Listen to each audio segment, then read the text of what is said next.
Hello, my little buzzlings, and welcome to The Tea with B, a podcast where nothing is off limits. Spill the tea by contacting us on both Twitter and Instagram at The Tea with B, or email us at theteawithbpodcast@gmail.com.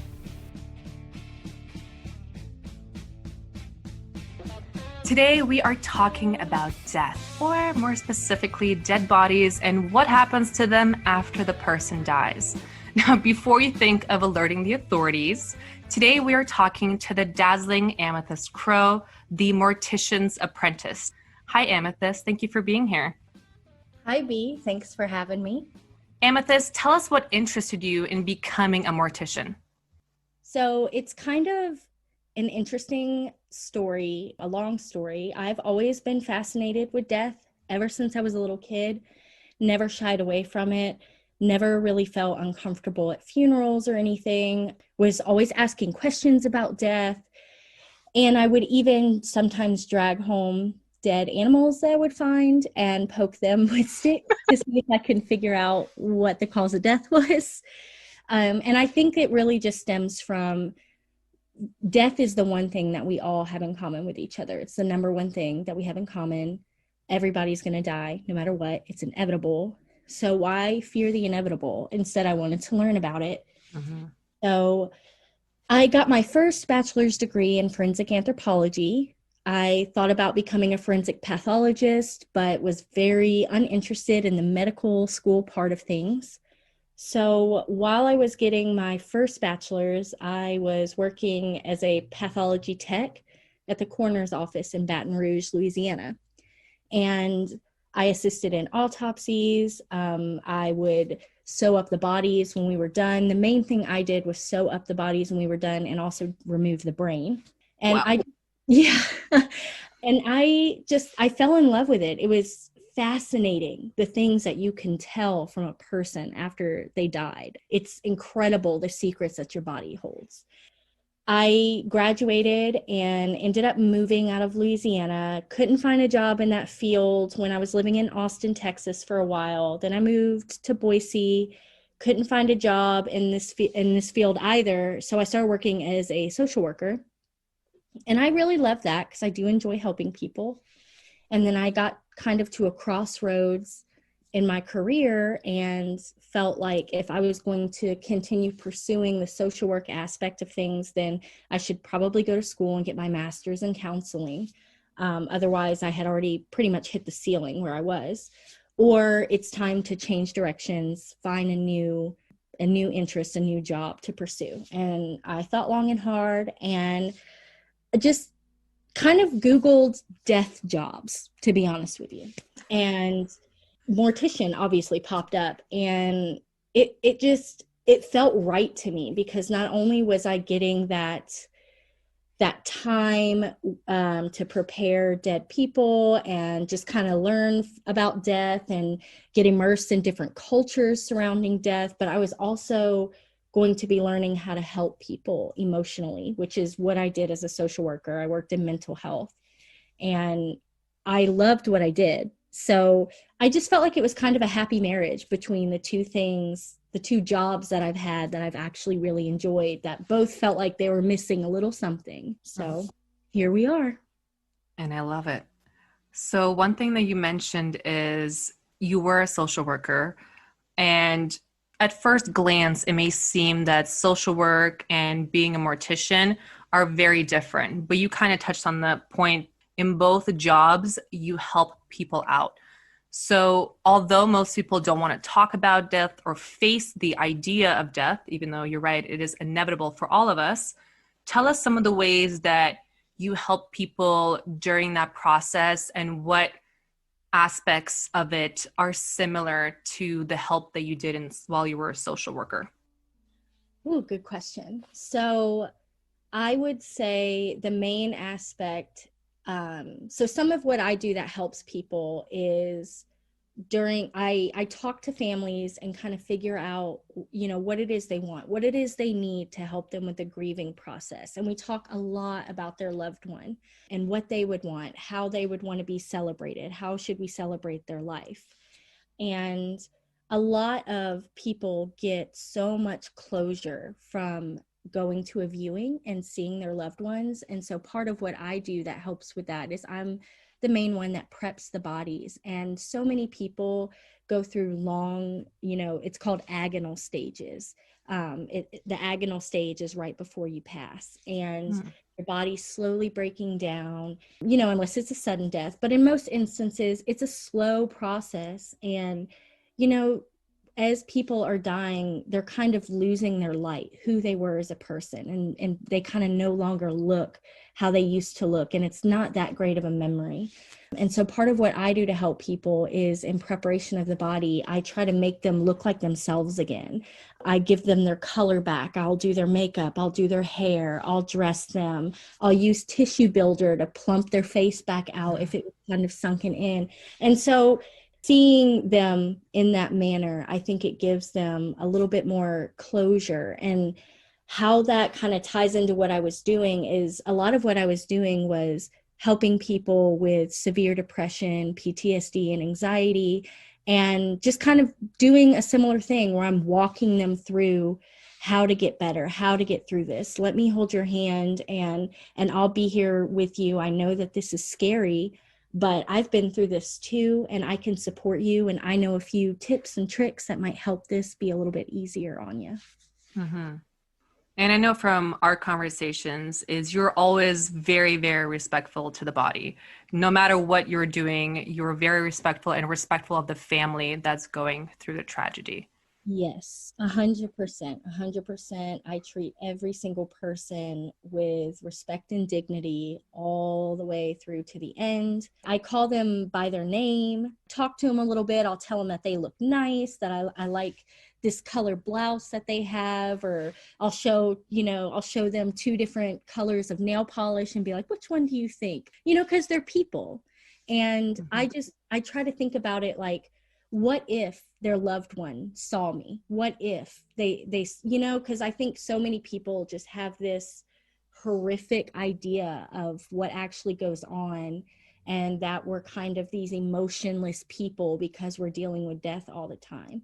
Mm-hmm. And it's just not true. They're still people, and so we still have the utmost respect for them and absolutely carry out the wishes of the family if we're able to. Mm-hmm.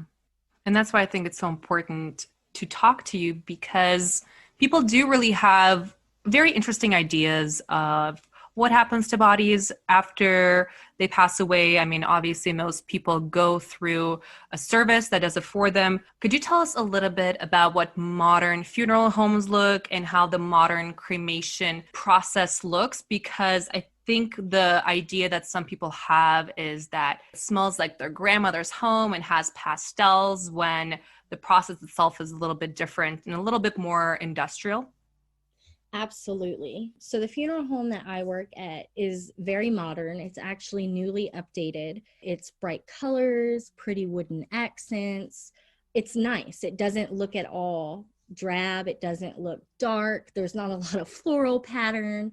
It's nice, clean, fresh scents that we put out. But it just looks, it looks clean, and we take care of it like it's our home. That's how our manager says, to take care of it like it's your home. We take care of these things. And so it's very bright, open, welcoming. We have a lot of windows. And in the back, in the prep room where the crematory is, we have a pretty new crematory and a brand new floor. So it looks really nice. We actually do witness cremations. So it's nice enough back there that we do have families come in the back sometimes to witness their loved one getting cremated. Super interesting.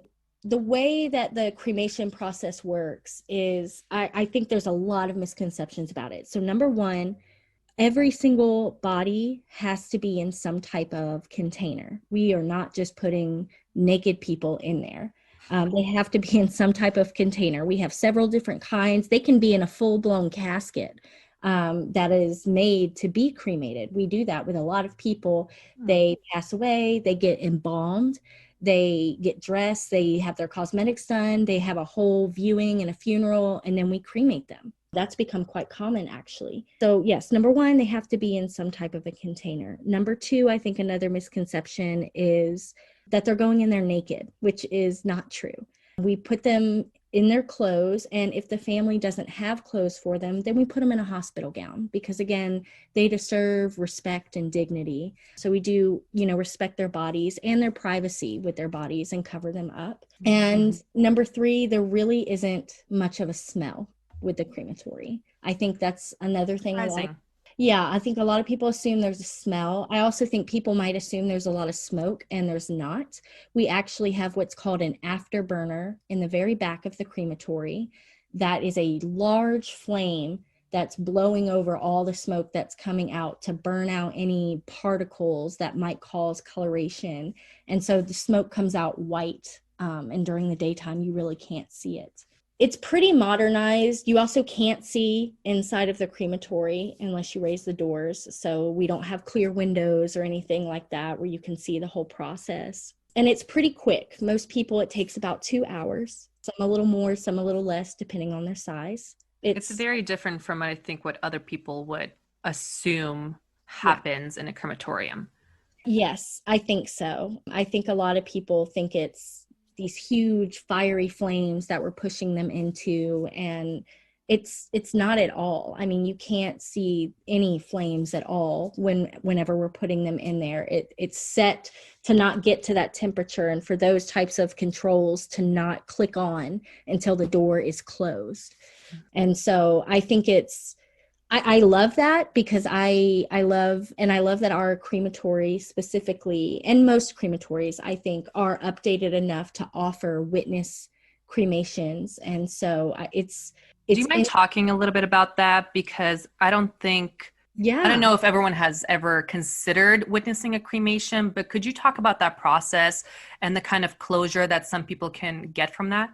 absolutely. So I actually never heard of witness cremation before I started working at this funeral home that offers it. And so what it is we do have a room that's right outside of the crematory that's got a huge glass window, and they can sit in that room and watch through there, or they can actually come into the crematory, say goodbye to their loved one. I actually had a witness cremation this morning. So the way that the process goes is we make sure the crematory is super clean. We sweep, we vacuum, we wipe things down because it can get dusty in there. And then we have the family come in. If they choose to come in, we open the casket for them. We let them see their loved one. A lot of people will bring letters or trinkets or things like that and put them in the casket with their loved one and kind of say a final goodbye. And then some people stay in the room and they're looking through the window. And we, again, open the casket, let them see their loved one, and kind of wait for them to give us a signal like, okay, I'm ready. And we close it. We do a little bit of paperwork in front of them just to kind of give them a little more time with their loved one. And then we open the doors, we slide the box in. It's very quick, very professional, very easy. We close the doors, and then we allow the family members to stay in the room or stay back in the crematory as long as it takes. And we even allow some family members to push the button to start the crematory. A lot of Buddhist people actually want to do that. So we really just try to cater to the family in the best way that we can. And I just think it gives you the same kind of closure as watching your loved one get buried. It's just kind of that final thing. Okay, they're going to their place. This is it. This is the last time I'm going to be around them and see them. And it's just kind of a symbolic way to let somebody go. It sounds very beautiful from the way that you guys go about the whole ceremony and make sure to be so respectful both to the person that died and to the family. And this is why I felt it was so important to have you on the show, is to talk about that aspect of death. Because again, death is the inevitable, and a lot of people hate hearing that, but it's going to happen. So people should prepare for that. Could you talk a little bit about seeing situations where death was maybe not thought through for a family member, and some of the issues it can cause if you don't have a death plan, and the importance of having a death plan? Oh, absolutely. At a funeral home, you can get what is called a pre-need arrangement. And it is where you go in before you die and you say, I would like this casket, I want burial, I want cremation, yes or no to embalming, the flowers. I mean, you can go all out and kind of plan everything, or you can just kind of plan the big things and then let the family take over once it's your time to kind of add in the little things, because sometimes planning does help with the grieving process.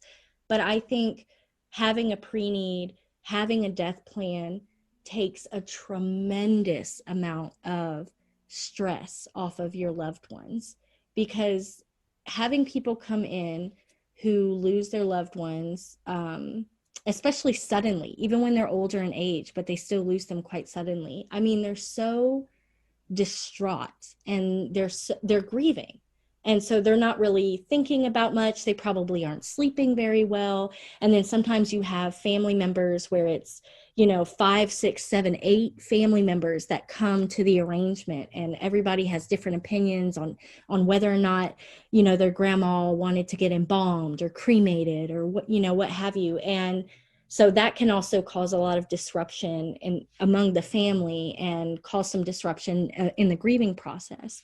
And so I think it's so important to talk about your death plan and your wishes. And even if you don't actually go into a funeral home and have a pre-need set up for yourself, just talking about it to your loved ones before it happens, what it is that you would want, what it is that you would like, it helps the grieving process a lot. Because when I think back to when I've lost loved ones, I can't imagine being put in the position where I would have to think about, should we do a traditional funeral? Should we do cremation? Who's all going to want to come and see them? Are they even going to want people to see them? Would they have wanted to be seen like this? It's a lot. And I think it's because death is inevitable. I just think it's such a burden to put on your loved ones to just not give them any information regarding as to how you want to be sent out of this world. I think it's a bit selfish, and I know it's scary to talk about it, but again, it is inevitable. It is going to happen. And so really you should embrace it, embrace the life you have, and embrace, the love that you share with your family and how you want to be celebrated once you're no longer here on this earth. I love that. And I completely agree with you because I think of more of death as kind of this love because, yes, you were leaving your family, but talking about it would be loving to them because they're dealing with their passing. And the person that passed away, you can't ask them those questions anymore. So perhaps you are thinking of a traditional funeral, but maybe that is not what they wanted. And if they're not there to speak up for themselves while they still can, it just sounds like such a difficult position for a family to be in when they're already dealing with the loss of a family member. Absolutely. If you don't talk about it and you leave it up to your family, each family member has their own idea of what they think it should be, how they think it should go. And more often than not, the ideas are not the same. And so we kind of have to mediate and really turn the focus back on the loved one, the person that died. What is it that they would have wanted? I know this is what you want, what you like, but let's think about this person. Tell me a little bit more about them. Tell me about their hobbies. What's calling their name to you? And it's hard for people to think about the loved one when they're grieving. You're thinking about yourself and your feelings, and you're going through all the motions. And so I understand. Mm-hmm. But talking about it is just, it's so much more helpful than it is harmful. I completely agree. And I don't think I'm as comfortable with the idea of death as you are, but I know that it's the inevitable for all of us. So you mentioned that from a very young age, you have not been afraid of death. Do you know the reason for that? And how do you react when you do meet people who are terrified of it?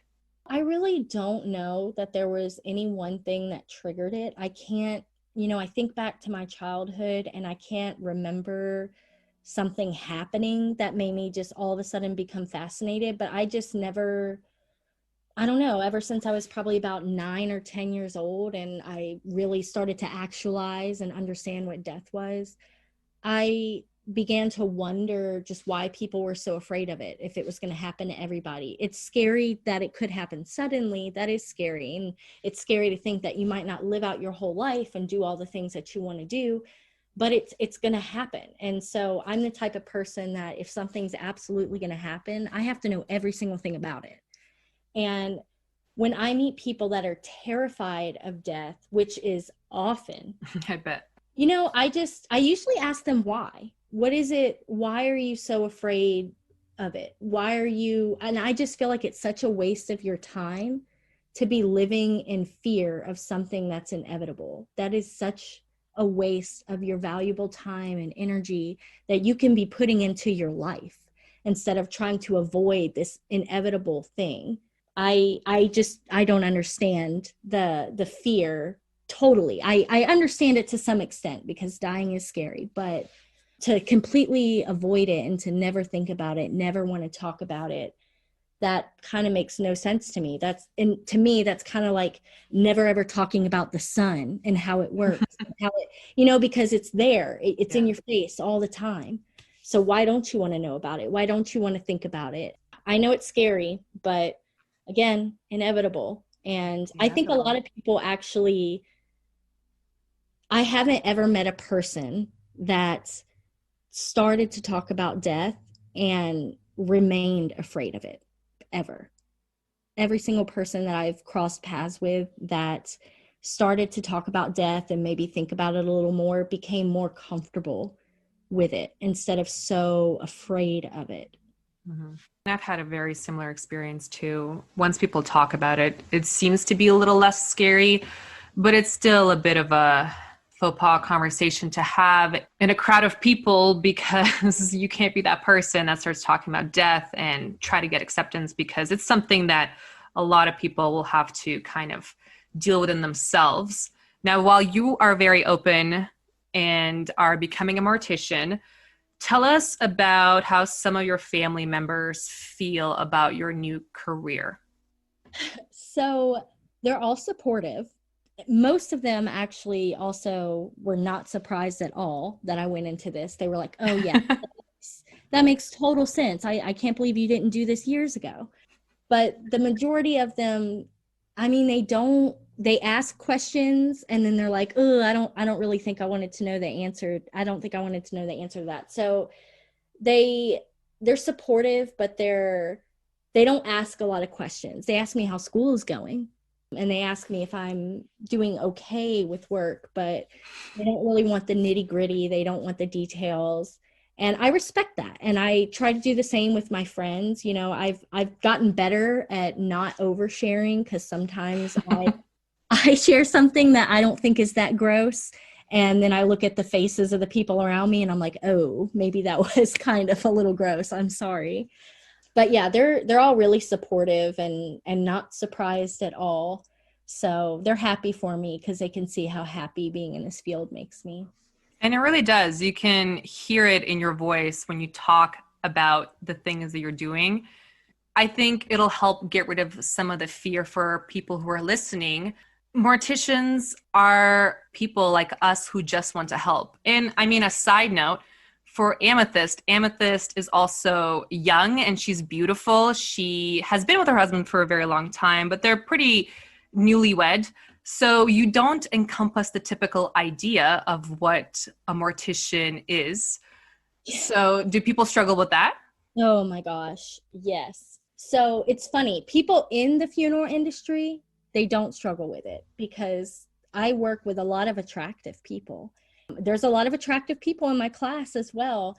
It's more of the outsiders who have this perspective that all morticians are these weird, skinny, zombie-looking old men that are, in the shadows. And it's just, I meet people and they ask what I do and I tell them I'm a mortician and they're just like, oh my gosh, you're way too pretty to be doing that. And I'm just like, no, I don't. There are pretty people in the funeral industry too. We're not all a bunch of creeps, okay? Mm-hmm. So I definitely get some people that kind of are taken aback a little bit, because I am young, but there are young people in this field. That perspective of a mortician just being this creepy old guy, that's just got to go, because I that is agree. not representative at all of the morticians that I've met. Hmm.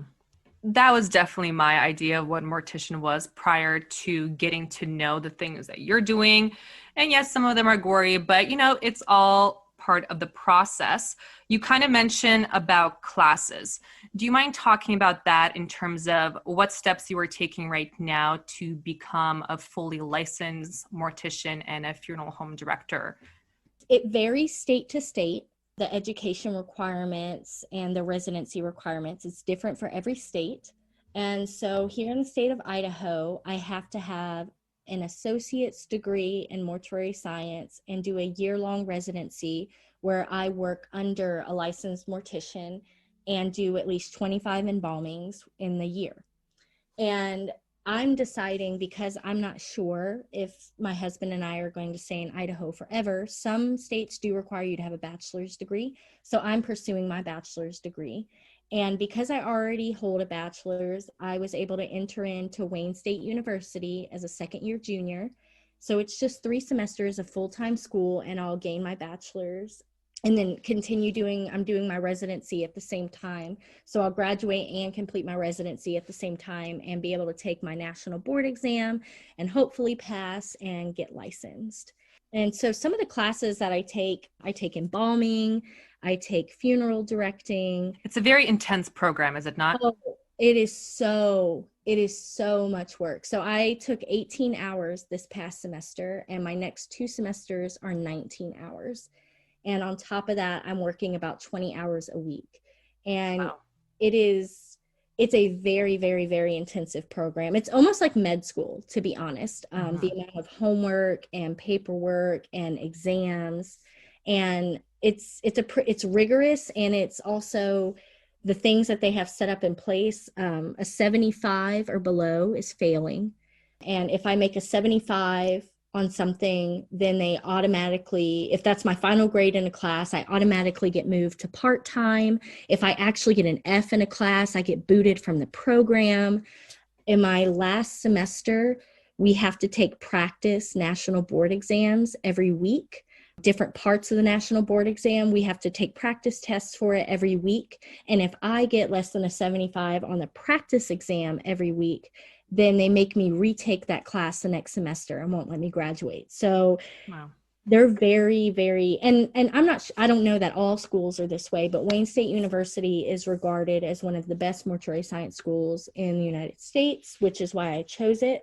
So they have a really, really high success rate of people getting jobs, and a really, really high success rate of people passing their national board exam on the first go around. So it's really intensive, but I enjoy it. I honestly think my favorite class would have to be restorative art, which is Mm. where I've been learning about color theory and makeup application, and working with modeling clay to rebuild certain features on a person that maybe don't look so great. Maybe they were in a traumatic accident, but the family is still wanting an open casket. I learned how to mold an eye, a nose, a mouth. And so I can rebuild this person's face so that way they can have an open casket. Wow. And all again for the respect and for the family to feel more of that closure and be okay with the passing. Absolutely. Hmm. Absolutely. My number one concern is always the family and how they're going to feel. And every single person that I take care of, I always take a step back and look at them when I'm finished. And I'm like, would I be happy to see this if this were my mom or my dad or my whoever? Would I feel happy? And most often I ask them to give me a picture so that way I have some type of a reference. Give me a picture of, what they normally looked like. So that way I can make sure I'm doing the makeup right and the hair right. Because I really want them to remember their loved one when they were happy, when they were healthy. You don't Yeah. want that image of your loved one when they were sick and dying on their deathbed. You don't want that to be the last image in your mind. Hmm. So I take great, great, great care and concern in making sure these people look their absolute best. And some of them, in my opinion, look 20 years younger by the time I get through with them. So, I bet. So this is kind of a great segue. I'm glad you started talking about some of the molding clay and some of the classes that you had, because I'm sure putting makeup on a dead body is not the same as putting makeup on yourself when you wake up in the morning or whomever. So a quick disclaimer, now we're going to get into some of the more gory details.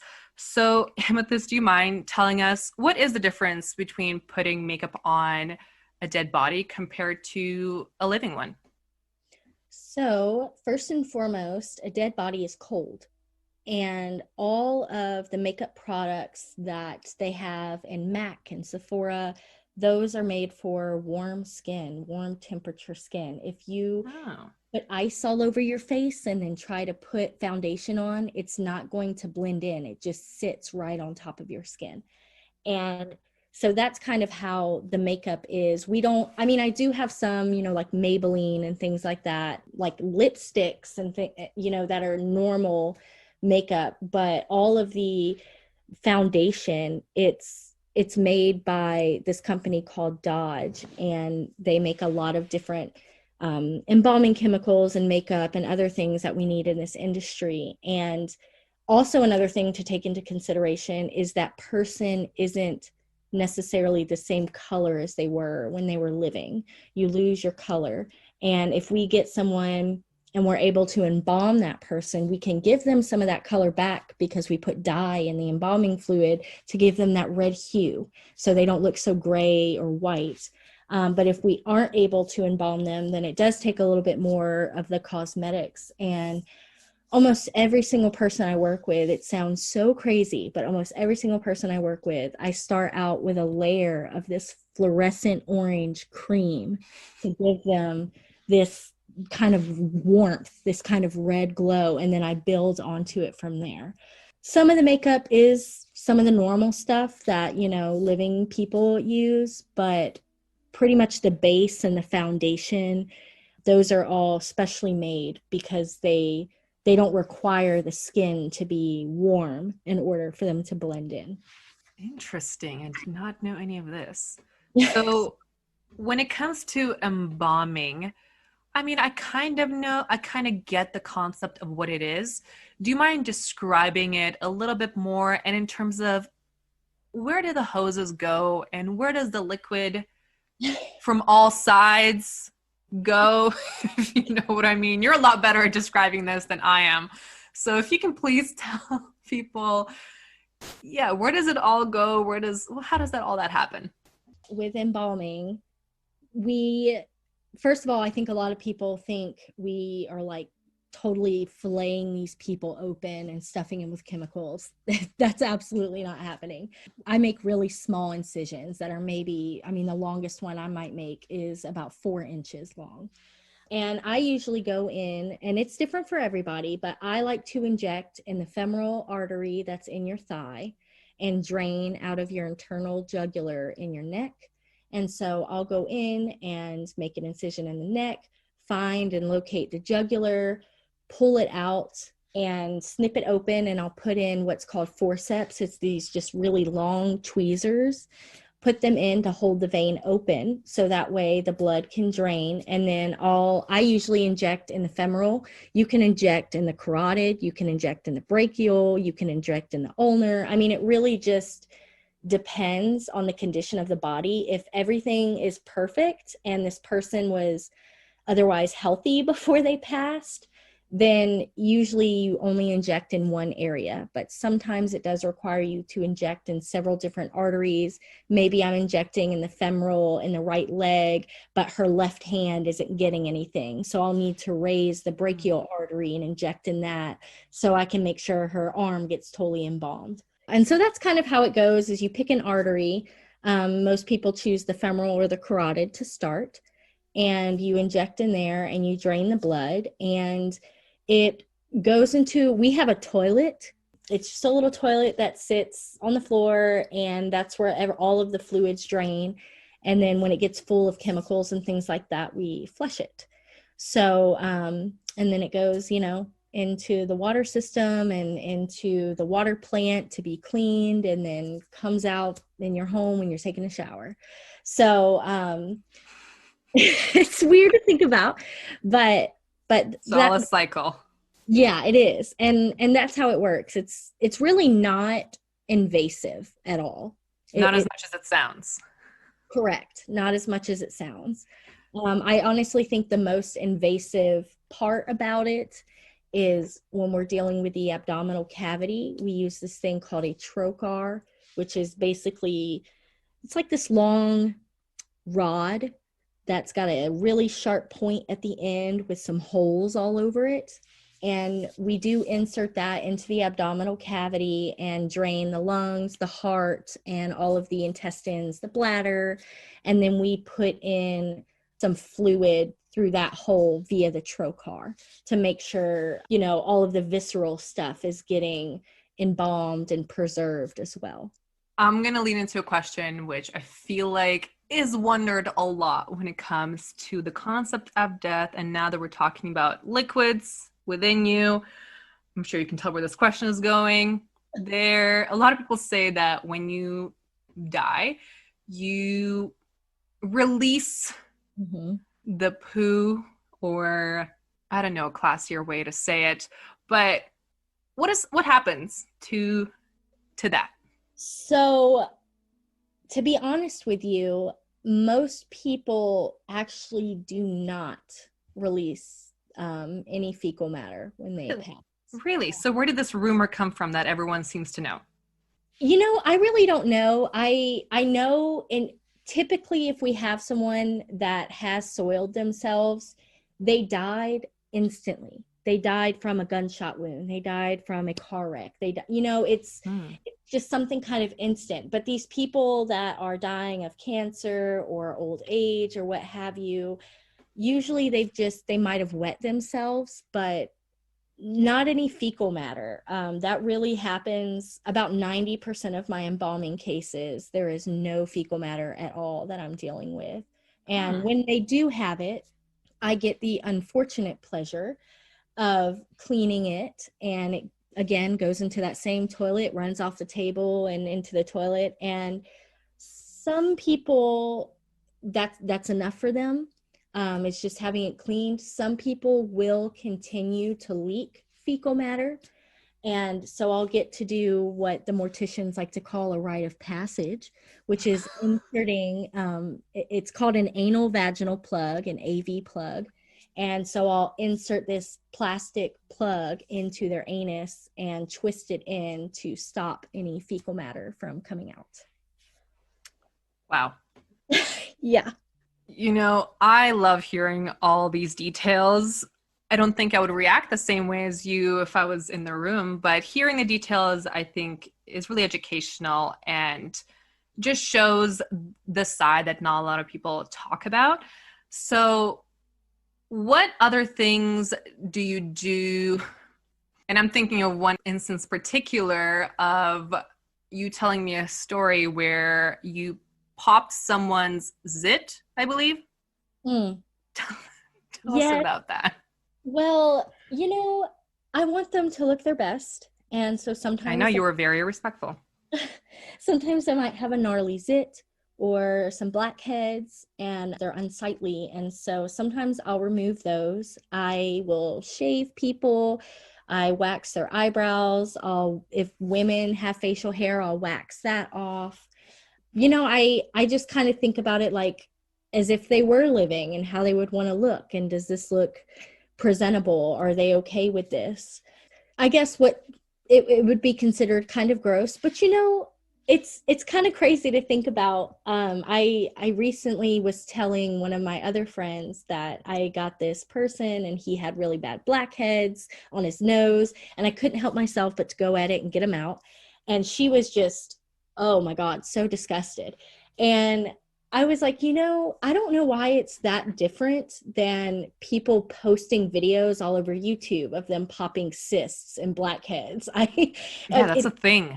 Yeah, exactly. And they come out the exact same way out of a dead person. It's not any different. I guess just because they're dead, I'm not sure if that's, but it's like I'm touching their body anyway. So I'm not really sure why she was so grossed out by it. But yeah, it's a thing on the internet. People I love, know. I like to watch pimple popper stuff. So I actually do too. So I guess it's just a little different for people to comprehend because that person has passed away. So can you tell me, you've had a job before where you have seen and dealt with dead people. Now it is your career. Do you ever flinch when you're doing some of the stuff? Do you hesitate? Does it obviously doesn't gross you out? What are you thinking when you're doing your work? some stuff does kind of gross me out. I don't really like mucus. That is my least favorite bodily fluid. Mucus Hmm. grosses me out. I Yeah. don't like when they're mucusy and phlegmy. I don't really, I'm mostly thinking about how fascinating the human body is, the muscles, the tendons, how everyone looks the same but different.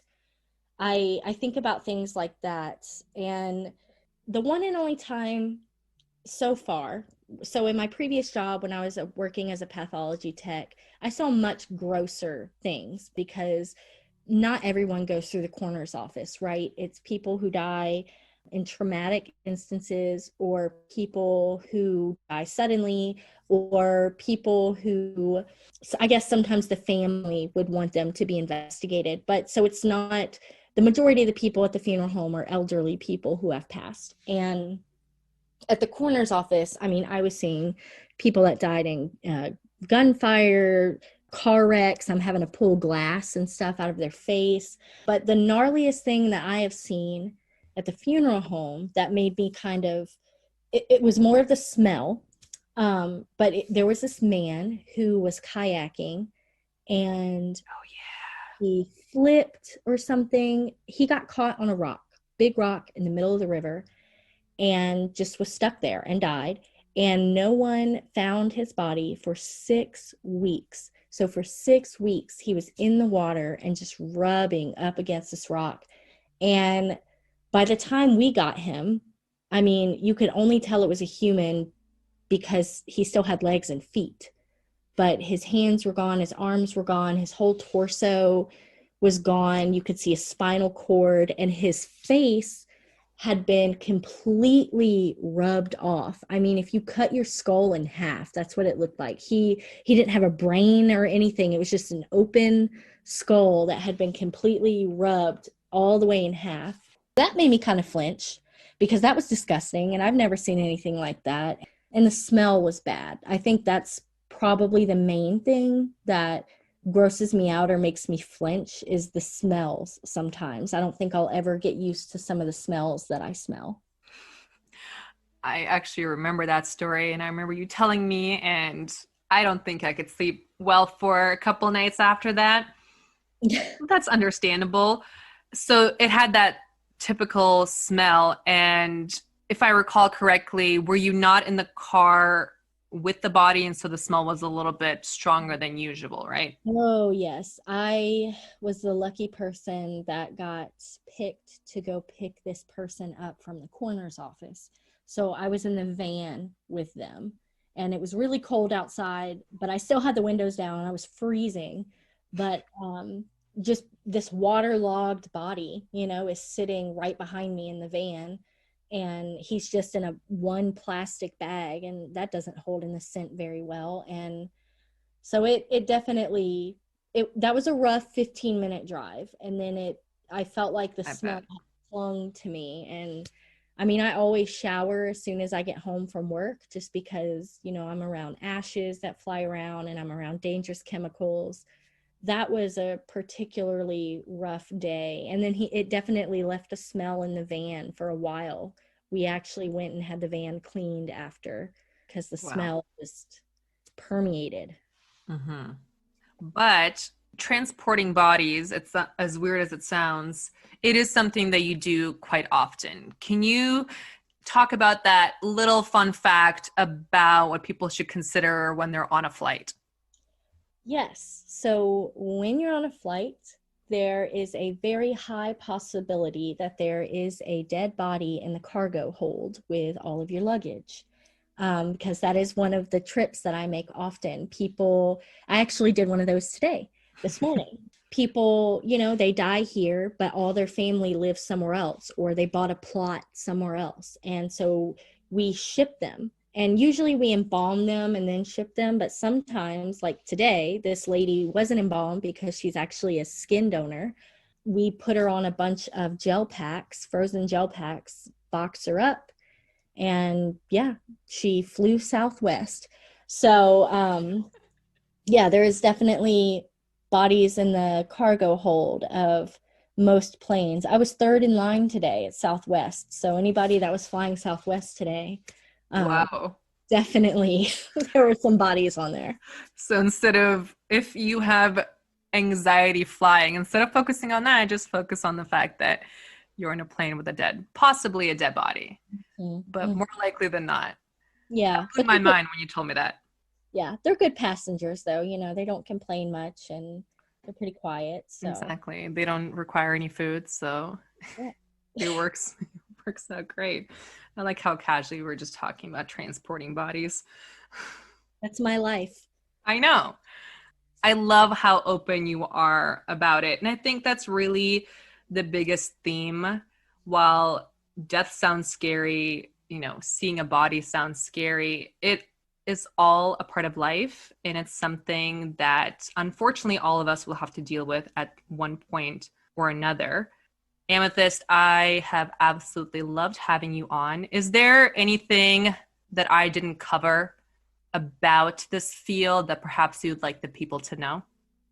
I think the main thing I just would like people to know is funeral directors, morticians, we are absolutely here to help you, to support you, to get you through the grieving process. I think some people have the idea that we're here to try and take advantage of people that are grieving and struggling and get money from them.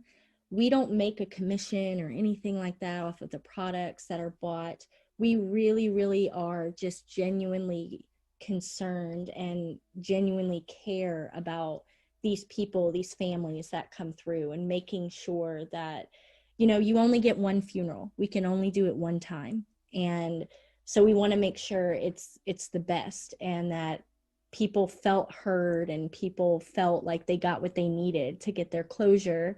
And I also just want everyone to know that we treat these dead people with the utmost respect. We really do. They are still people all the way through to the end. I even tell them goodbye when I'm pushing them into the crematory. I don't know that every mortician does that, but that's Oh, what I do. I'll push them in, and I'm just like, goodbye, Loretta. See you on the other side one day, maybe. that is so sweet. Yeah. I just want people to know that it's genuine, and there's a lot of caring and a lot of empathy. We're not trying to swindle you for your money at all, at all. We're just here to help, because death is hard to deal with and death is scary. And like I said, we're just people that are here to kind of hold your hand through the process and be like, hey, I know this is hard, but I've got some tips and tricks that might help you. That's amazing.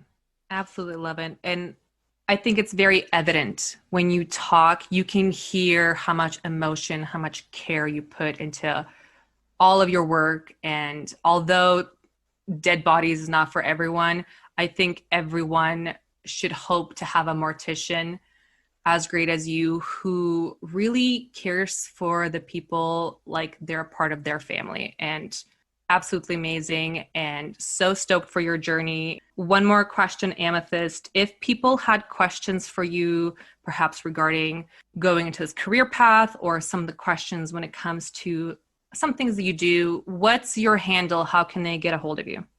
So if anybody has any questions, they can absolutely hit me up on Instagram. My handle is just my name, Amethyst, with 5 T's at the end. Awesome. Amethyst, thank you so, so much again for your time. It was an absolute pleasure. Thank you so much, V. And a very big thank you to everyone who tuned into this episode. Remember, when you are ready to spill the tea in whatever is going on with you, you can do so by contacting us on Twitter and Instagram at The Tea with B. And until next time, little buzzlings.